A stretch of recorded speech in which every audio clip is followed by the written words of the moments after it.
క్రీస్తునాథునియందు ప్రియులకు సహోదరి సహోదరులారా, యేసుక్రీస్తు నామములో మేమందరినీ కూడా ఈ యొక్క క్రీస్తు సందేశమునకు ఆహ్వానిస్తున్నాము.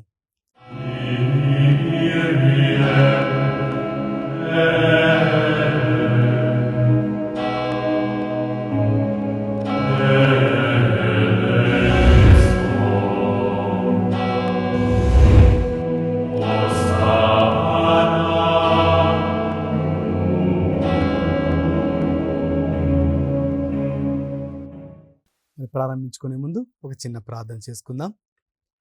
సదా మమ్ము కరుణించి కాపాడుతున్న ప్రభువా, ఈ యొక్క వాక్యాన్ని ఆలకించడానికి మా యొక్క జీవితాల్లో ఎంతో ఆనందాన్ని, ఉత్సాహాన్ని చూపిస్తుండగా మీ యొక్క వాక్యము ద్వారా మా యొక్క జీవితాలను ఫలభరితం చేయండి. మేము మీ యొక్క నామంలో ఎదుగుతూ ఇతరులకు ఆదర్శంగా ఉండడానికి, మా జీవితంలో విలువైన అంశములను తెలుసుకొని మీ యొక్క మార్గాన్ని అనుసరించడానికి ఈ యొక్క వాక్యం మాకు దోహదపడులాగున దీవించమని, ఈరోజు వాక్యం వింటున్న ప్రతి ఒక్కరిని కూడా దీవించమని ఈ యొక్క మనలాంటి మా నాథుడైన యేసుక్రీస్తు నామమున అడిగి వేడుకొంచున్నాం తండ్రి, amen. Praise the Lord, praise the Lord, hallelujah, hallelujah. ప్రియ సహోదరి సహోదరులారా, ఈ యొక్క క్రీస్తు సందేశంలో మనం ఈరోజు ధ్యానించుకునేటటువంటి అంశం, మన జీవితంలో ముఖ్యమైనది ఏది? మన జీవితానికి ఉన్నటువంటి ముఖ్య ప్రాధాన్యత ఏమిటి? మనందరి జీవితాల్లో కూడా మనము ఒక్కొక్క వయసులో ఒక్కొక్కటి ప్రాముఖ్యమైనదిగా భావించి దానికోసం కష్టపడుతూ ఉంటాం. చిన్నపిల్లలుగా ఉన్నప్పుడు తల్లిదండ్రుల దగ్గర, ఉపాధ్యాయుల దగ్గర మంచి పేరు తెచ్చుకోవాలని, మంచి విద్యార్థులుగా మెలగాలని పిల్లలు ఎంతో కృషి చేస్తూ ఉంటారు, కష్టపడుతుంటారు. మరి యువకులుగా తయారైనటువంటి మనము ఉద్యోగం కోసమని, మరి అదేవిధంగా ఆ తరువాత ఒక మంచి వివాహ జీవితం జీవించాలని, ఏ వయసుకు తగ్గట్టుగా ఆ వయసులో మనము కొన్ని ప్రాధాన్యమైనవిగా, కొన్ని ముఖ్యమైనవిగా ఎంచుకొని మనం వెళ్తూ ఉంటాం. మరి అదేవిధంగా ఈ యొక్క జీవితంలో ఎదుగుతూ ఉన్నప్పుడు కూడా మరి ఏ విధంగా మన మరణం సమయం వచ్చే సమయానికి మనం మంచి వ్యక్తులుగా పరిగణించబడాలని, మరి ఈ జీవితం అంతా ముగించిన తర్వాత నన్ను ఇతరులు మెచ్చుకోవాలనే ఆలోచన కూడా మనలో ఉంటూ ఉంటుంది. కానీ ఈరోజు ఈ యొక్క క్రీస్తు సందేశంలో మన జీవితంలో క్రైస్తవులుగా మనమందరం కూడా దేనిని విలువైనదిగా ఉంచుకోవాలో ఈరోజు ధ్యానించుకోబోతున్నాం. దాన్ని అర్థం చేసుకోవడానికి మనమందరం కూడా లూకా సువార్త 16వ అధ్యాయము 15వ వచనాన్ని మనం చదువుకుంటే, యేసు వారితో ఇట్లు పలికెను, మనుషుల ఎదుట మీకై మీరు నీతిమంతులమని చెప్పుకొనుచున్నారు, అయితే మీ అంతరంగములను దేవుడు ఎరుగును. మనుషులకు గొప్పదైనది దేవుని దృష్టిలో అసహ్యముగా ఉండును. ఇంకొకసారి చదువుతున్నానండి. మనుషులకు గొప్పదైనది దేవుని దృష్టిలో అసహ్యముగా ఉండును. ఈ యొక్క వాక్యాన్ని విన్నప్పుడు మనకు అర్థమవుతుంది, మానవులమైన మనము ఎన్నో మన జీవితాల్లో ముఖ్యమైనవిగా ఎంచుకొని వాటి కోసం ప్రయత్నం చేస్తూ అష్ట కష్టాలు పడుతూ ముందుకు వెళ్తూ ఉంటే, దేవుడు అంటున్నాడు, మనుషులకు ఏదైతే గొప్పదో అది దేవునికి అసహ్యంగా ఉంటుంది అని వాక్యం తెలియజేస్తుంది. మరి మనుషులుగా మనం ఇంకా దేన్ని ముఖ్యంగా ఎంచుకోవాలి అంటే, మనకి ఎలాంటి ధ్యేయం లేకుండా, ఎలాంటి గమ్యం లేకుండా జీవించాలా అనే ఆలోచన కూడా మనకు రావచ్చు. ఈ యొక్క వాక్యం యొక్క అభిప్రాయం అది కాదు. ఈ యొక్క వాక్యం యొక్క ముఖ్య ఉద్దేశం ఏమిటంటే, మన జీవితంలో మనకు ముఖ్యమైనది అనుకునే దానికన్నా దేవునికి ముఖ్యమైనదిగా మనం ఎంచుకున్నప్పుడే మన జీవితంలో మనము ఫలభరితం కావించబడతాం, లేకపోతే మన జీవితంలో ఫలితాన్ని పొందుకుంటాం అని దేవుని యొక్క వాక్కు నన్ను గుర్తు చేస్తుంది. మరి ఈ యొక్క వాక్యాన్ని ఇంకా లోతుగా ధ్యానించుకోవడానికి మనము పునీత పౌలు గారు కొరింథీయులకు రాసిన మొదటి లేఖ 3వ అధ్యాయము 19వ వచనాన్ని ఒకసారి చదువుకుందాం. ఏలైనా ఈ లోకంచే వివేకముగా పరిగణింపబడినది దేవుని దృష్టిలో అవివేకము. లేఖనములో వ్రాయబడినట్లుగా వివేకవంతులను వారి తెలివితేటల్లోనే దేవుడు బంధించును. అదేవిధంగా 20వ వాక్యాన్ని చదువుకున్నప్పుడు కూడా, వివేకవంతుల ఆలోచనలు శూన్యములని ప్రభువునకు తెలియను.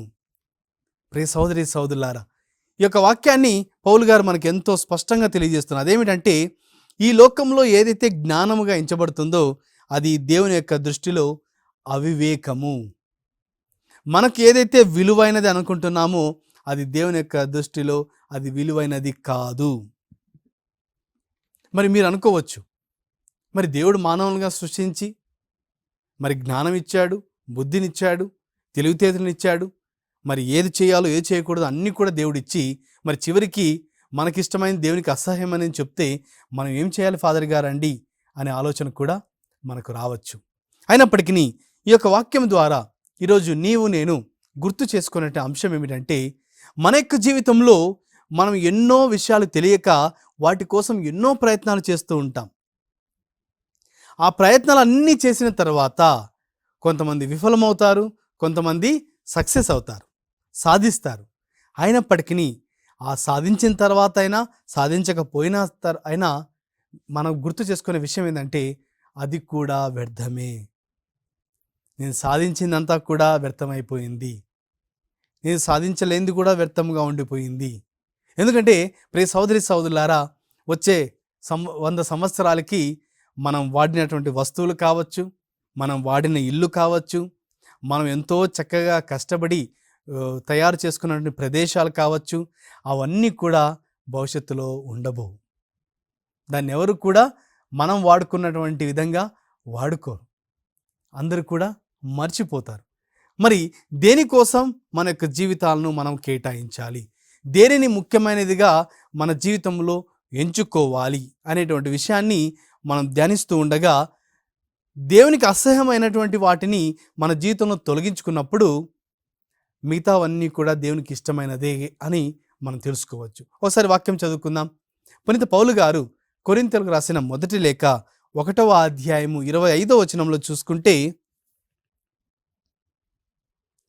ఏలైనా దేవుని అవివేకమని తోచునది మానవుని వివేకము కంటెను గొప్పది, దేవుని బలహీనత అని తోచినది మానవుల శక్తి కంటెను దృఢమైనది. ఈ యొక్క వాక్యం కూడా అదే అంశాన్ని మనకు పునీత పౌలు గారు మళ్ళీ తెలియజేస్తున్నారు. అదేమిటంటే, మానవులకు ఏదైతే వివేకం అని అనుకుంటున్నాడో అది దేవుని దృష్టిలో అవివేకం. మానవుడు ఏదైతే బలం అనుకుంటున్నాడో అది దేవుని దృష్టిలో ఒక బలహీనత మాత్రమే.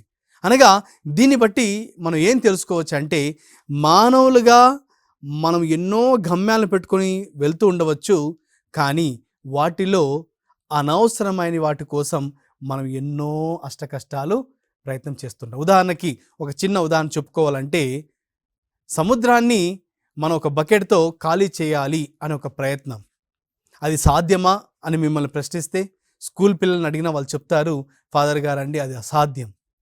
ఎందుకంటే అంత పెద్ద సముద్రాన్ని ఖాళీ చేయడం అనేది అది ఎన్నటికీ కూడా జరగని పని. మరి మన జీవితంలో కూడా ఇలాంటి అంశాలు ఎన్నో ప్రయత్నాలు చేస్తూ ఉంటాం. మనం అనవసరమైన వాటి కోసం ప్రయత్నాలు, అనవసరమైన వాటి కోసం పరుగులు, ఇవన్నీ చేసినప్పుడు చివరికి మనకు అర్థమయ్యే విషయం ఏంటంటే, నా జీవితాన్ని నేను వృధా చేసుకున్నాను. ఈరోజు ఈ యొక్క అంశాన్ని ఎంచుకోవడానికి కారణం ఏమిటంటే, ప్రియ సహోదరి సహోదరులారా, గడిచిన కాలాన్ని వదిలిపెడదాం. రాబోతున్న జీవితాన్ని కనీసం మనము దేవునికి ఇష్టమైనవి ఎంచుకోవడం, లేకపోతే మన జీవితంలో అనవసరమైన వాటి కోసం ప్రయత్నాలు చేయడం, ముఖ్యమైనవి మరి ముఖ్యంగా దేవునికి ఇష్టకరమైన వాటి కోసం మనం ప్రయత్నం చేయడంలో మనము ఫలితాన్ని పొందుకుంటామని ఈరోజు దేవుడు నీకు నాకు గుర్తు చేస్తున్నారు. మరి ఈ యొక్క ముఖ్యమైన అంశానికి వచ్చినప్పుడు, మన జీవితంలో ఈ రోజుల్లో ఒకవేళ మిమ్మల్ని ప్రశ్నిస్తే, మీరు నన్ను ప్రశ్నించిన, మానవునికి ఈ రోజుల్లో చాలా చాలా ముఖ్యమైనటువంటిది ఏది అని ఒకవేళ ప్రశ్నిస్తే, చాలా వరకు 99% అని చెప్పేది డబ్బు. ఒకప్పుడు ఇదే ప్రశ్న అడిగి ఉంటే కొంతమంది జ్ఞానం అనేవాళ్ళు, కొంతమంది యుద్ధములో మంచి నేర్పు కలిగిన వాళ్ళు అది నేర్చుకోవాలని. ఎందుకంటే యుద్ధం చేసేటప్పుడు నీకు ఎంత జ్ఞానం ఉన్నా విద్య లేకపోతే, యుద్ధం చేసేటటువంటి ఒక జ్ఞానం లేకపోతే మరణిస్తారు. కావున కొన్ని సందర్భాల్లో జ్ఞానమని, కొన్ని సందర్భాల్లో యుద్ధం చేసేటటువంటి నేర్పని, మరికొన్ని సందర్భాల్లో పుస్తకాలు చదవాలని, ఈ విధంగా తరాలు వేరువేరుగా గడిచినప్పుడు వేరువేరు వాటిని ముఖ్యమైన వాటిగా ఎంచుకున్నారు. కానీ ప్రస్తుత కాలంలో మనం చూసుకుంటే మనందరికీ కూడా చాలా ముఖ్యమైనది డబ్బు, ధనం. ఎందుకంటే ఈ రోజుల్లో నీకు నాకు తెలుసు, డబ్బు ఉంటే ఏ పనైనా జరుగుతుంది. డబ్బు ఉంటే ఎవడైనా నా మాట వింటాడు. డబ్బు ఉంటే ఎంతటి కష్టాన్నైనా ఈజీగా అధిగమించవచ్చు. ఎన్ని రూల్స్, రెగ్యులేషన్స్, క్రమశిక్షణ ఎన్ని ఉన్నా డబ్బు పడేస్తే నువ్వు అనుకున్న పనులు సాధించగలుగుతున్నావు. మరి ఇది జీవితంలో మానవునికి ఈ రోజుల్లో ముఖ్యమైనదిగా మనం ధ్యానిస్తూ ఉంటే మరి దేవుని యొక్క వాక్యము ఏం నేర్పిస్తుంది? అవును, మనం కుటుంబాలు జీవించాలన్నా, మనం భోంచేయాలన్నా, చదువుకోవాలన్నా, బట్టలు వేసుకోవాలన్నా, మరి ప్రశాంతంగా జీవించాలన్నా డబ్బు అవసరం. డబ్బు సంపాదించడం తప్పు కాదు, కానీ డబ్బే జీవితం అని జీవించడం చాలా చాలా తప్పు అనేది ఈరోజు దేవుని యొక్క వాక్కు చాలా చాలా స్పష్టంగా తెలియజేస్తుంది. మరి ఈరోజు ఈ యొక్క క్రీస్తు సందేశంలో ఈ యొక్క అంశాన్ని మొట్టమొదటిగా నేను మీకు ఒక ఇంట్రడక్షన్ లాగా చెప్పాను. ఇప్పుడు దీన్ని ఒక అంశంగా తీసుకొని ధ్యానించుకుందాం. ఈ యొక్క ధనము అనేటువంటి ఒక విషయాన్ని మనం తీసుకొని ధ్యానించుకుందాం. దీనికి మనకు అర్థమయ్యే విధంగా బైబిల్ వాక్యం తెలియజేస్తుంది. పునీత పౌలు గారు తిమోతికి రాసిన మొదటి లేఖ 6వ అధ్యాయము 9 మరియు 10 వచనాలు మనం ధ్యానించుకుంటే మనకు కొన్ని విషయాలు అర్థమవుతాయి. ధనాకాంక్ష కలవారు శోధనకు లోనై మానవులను శిథిలము చేసి నశింపచేయు అపాయకరమును మూర్ఖములను అగు వాంఛల వలయందు చిక్కుకొందురు. ఈ యొక్క వాక్యాన్ని ఒకసారి మనం ధ్యానించుకుందాం ప్రియ సహోదరి సహోదరులు. ఎందుకంటే ఈ రోజుల్లో మనకు డబ్బు ఎంత అవసరమో అదేవిధంగా డబ్బు కోసం కేవలం మానవులు వారి యొక్క జీవితాలను సర్వనాశనం చేసుకుంటున్నారు అనేది కూడా మనం స్వయంగా మన కళ్ళతో ప్రతిరోజు ఎన్నో సందర్భాలు మనం చూస్తున్నాం, మరి వింటూ ఉన్నాం. మనకి డబ్బు అవసరం, దానికోసం కష్టపడి పని చేయడం అవసరం, దాన్ని సంపాదించుకోవడం అవసరం. అది ఉండడం వల్ల మనకు ఎన్నో పనులు జరుగుతాయి, చాలా మంచిది.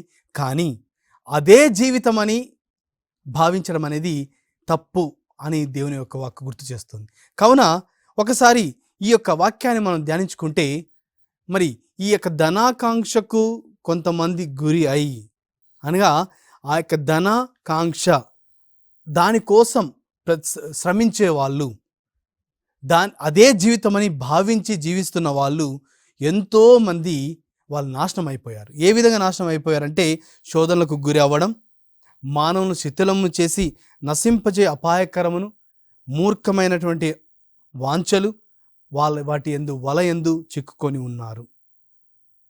అనగా మొట్టమొదటిగా ధనము జీవితం అని దానికోసం ప్రయత్నం చేయడానికి మనం ముందుకు వెళ్ళినప్పుడు మొట్టమొదటిగా మనం శోధనకు గురి అవుతాం.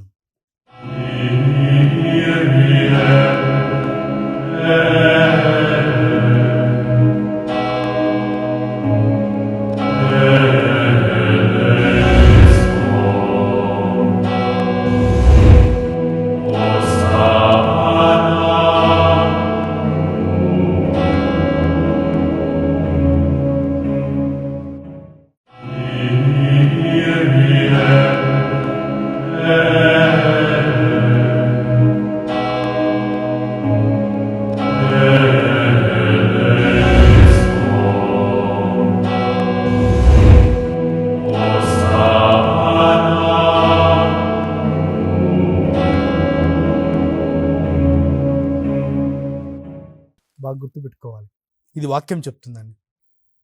శోధన అనగా దేవుని నుంచి దూరం చేసేటువంటి ప్రయత్నం. ఆదాము యవ్వలను గుర్తు చేసుకుంటే వాళ్ళు దేవుడు సృష్టించినటువంటి ఆ యొక్క ఏదోను తోటలో ఎంతో ప్రశాంతంగా దేవుని యొక్క సన్నిధిలో ఉన్నారు. ఎప్పుడైతే దేవుని నుంచి వారు పక్కకు వచ్చినప్పుడు సాతాను వాళ్ళని శోధిస్తూ ఉన్నది. మరి అదేవిధంగా క్రీస్తు ప్రభు 40 రోజులు ఉపవాసం చేసిన తర్వాత సాతాను శోధించడానికి ప్రయత్నం చేస్తూ ఉన్నాడు. మరి మన జీవితాల్లో కూడా సాతాను మనల్ని ఖచ్చితంగా శోధింప చేయడానికి ప్రయత్నం చేస్తూ ఉన్నాడు. దాని ద్వారా సాతాను పొందుకునే ఫలితం ఏమిటంటే దేవుని నుంచి మనల్ని దూరం చేయాలి. ప్రియ సోదరి సోదరులారా, ఈ యొక్క శోధనకు మనం ఎప్పుడైతే గురి అవుతాము. అప్పుడు మనల్ని బయటకు రానివ్వకుండా ఒక వలలో మనం ఇరుక్కుపోతామంట. అనగా వలలో ఇరుక్కుపోవడం అంటే పక్షిని పట్టేవాళ్ళు, జంతువుని పట్టేవాళ్ళు మీరు చూస్తూ ఉంటారు. లేకపోతే చేపలు పట్టేవాళ్ళు వల వేసినప్పుడు దాని నుంచి ఎంత ప్రయత్నం చేసినా తప్పించుకునే అవకాశం లేదు. అనగా ఒక్కసారి ఈ యొక్క భ్రమలో పడి ఇదే జీవితం అని చెప్పి దానికోసం నువ్వు అష్ట కష్టాలు ప్రయత్నం చేస్తూ ఉన్నప్పుడు, ఆ వలలో ఒక్కసారి చిక్కుకున్నప్పుడు మన జీవితంలో అన్నీ మొదలవుతాయి. ఏం మొదలవుతాయంట? వాక్యం తెలియజేస్తున్న విధంగా, శోధనలకు గురై మానవుల్ని శిథిలము చేసి నశింపచేయు అపాయకరము. అంటే అపాయకరమైనటువంటి ఆలోచనలో, లేకపోతే అవివేకమైనటువంటి ఆలోచనలో మనం పడిపోతాం. అనగా అప్పుడు మనం చిన్నప్పటి నుంచి తల్లిదండ్రులు నేర్పించిన, ఉపాధ్యాయులు నేర్పించిన, పెద్దలు నేర్పించినటువంటి మంచి మంచి విషయాలన్నీ కూడా అప్పుడు ఇంకా గుర్తురావు మనకు. అప్పుడు ఈ ప్రపంచం ఏం చెప్తుందో అదే నిజం అనుకొని ఆ భ్రమలో మాత్రమే ఉంటాం. మనం చిన్నప్పటి నుంచి నేర్చుకున్నటువంటి ప్రతిదీ కూడా మనం మర్చిపోతూ ఉంటాం. అలాంటి సందర్భంలోనే ప్రియ సోదరి సోదరులారా, మనము దురాశకు గురి అవుతాం.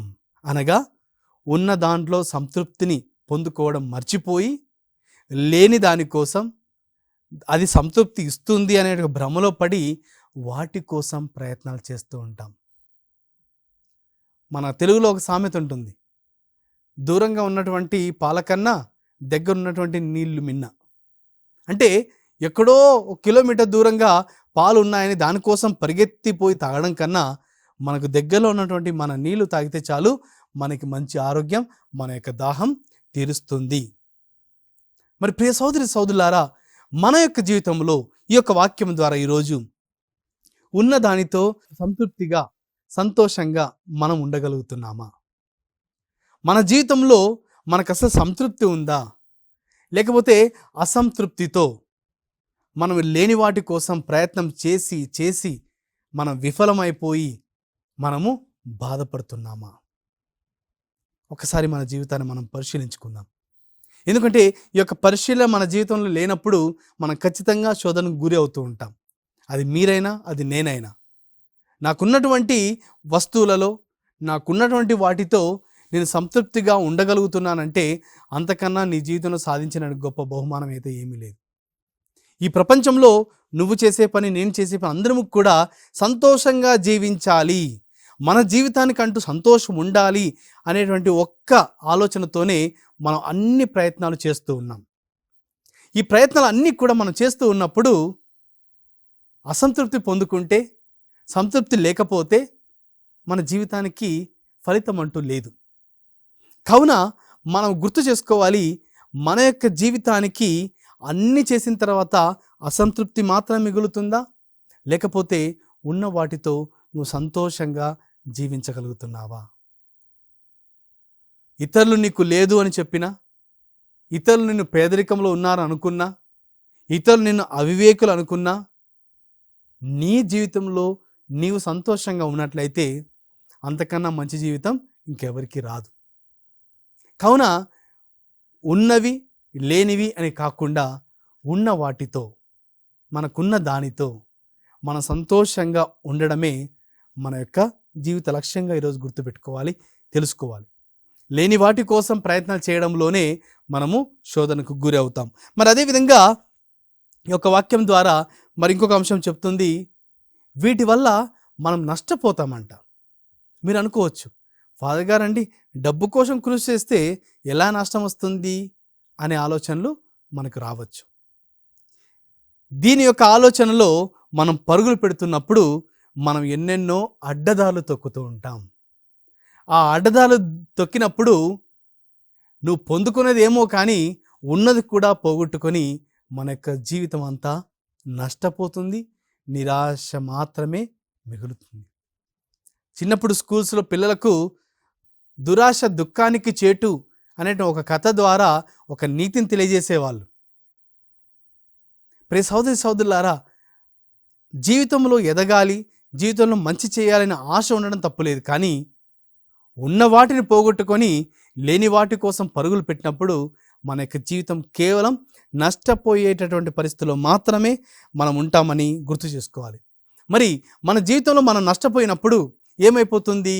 కేవలం నష్టం మాత్రమే కాదు, మన జీవితం నాశనం అయిపోతుంది. నాశనం అయిపోవడం అంటే మనం పరిపూర్తిగా పడిపోవడం, లేవలేని పరిస్థితుల్లో ఉండడం. మరి క్రైస్తవులుగా మనం నాశనం అవ్వడం అంటే ఏం తెలుసా? దేవునికి దూరం అవ్వడం. రెండవది విశ్వాసం నుండి తొలగిపోవడం. ఈ ప్రయత్నాలన్నీ చేసి మనం శోధనకు గురై, ఉరిలో పడి, అవివేక ఆలోచనలకు గురై, దురాశలో ఉండి, నష్టపోయి, నాశనం చెందిన తర్వాత విశ్వాసాన్ని కోల్పోతాం. అప్పుడు మనకు అనిపిస్తుంది, దేవుడుండి నాకెందుకు లాభం, నాకేం చేశాడు, దేవుడు నాకేమైనా చేశాడు నా జీవితంలో, నేను ఇన్ని ప్రార్థన చేశా, దేవుడు నాకు ఇవ్వలే, నేను ఈ ఇల్లు అడిగాను, దేవుడు ఇవ్వలే, నేను ఈ కోర్టు కేసును జయించమని అడిగా, ఇవ్వలేదు, అది ఇవ్వలేదు, ఇది ఇవ్వలేదు అనేటు ఆలోచనతో మనము దేవుని నిందలు వేస్తూ ఉంటాం, దేవుని తిడుతూ ఉంటాం. మరి నాకు దేవుడే వద్దు, నేను చర్చికే పోను, నాకు ఏ ఫాదర్ వద్దు, ఏ సిస్టర్ వద్దు అనే ఆలోచనతో మనము నిరాశకు చెందుతూ ఉంటాం. కానీ ప్రతి క్రైస్తవుడు కూడా గుర్తు చేసుకోవాలి, నీకు ఎదురయ్యే ప్రతి కష్టములో, నీ కష్టం వచ్చినప్పుడు, నీకు అవమానం ఎదురైనప్పుడు, నువ్వు మంచి చేస్తున్నప్పుడు నువ్వు లేవకూడదని, నువ్వు ఎదగకూడదని ఎంతోమంది తొక్కేయడానికి ప్రయత్నం చేస్తున్నప్పుడు గుర్తించుకో, నువ్వు దేవుని దృష్టిలో ఎంచుకున్నవాడు. దేవుడు నిన్ను ప్రత్యేకంగా ఎన్నుకున్నాడని గుర్తు చేసుకో. ఎందుకంటే మంచి చేయడంలో నువ్వు ప్రయత్నం చేస్తున్నప్పుడు అందరూ కూడా తొక్కడానికి ప్రయత్నం చేస్తూ ఉంటారు. యేసు ప్రభు ఎంతోమందికి మంచి చెప్పాడు, తన్ని చంపేశారు. యేసు ప్రభు ఎంతోమందికి మంచి చేశాడు, చంపేశారు. యేసు ప్రభు మంచి చేయాలని ఇంకా ప్రయత్నం చేయబోతున్నాడు, తన్ని ముందుకు పోనివ్వకుండా చంపేశారు.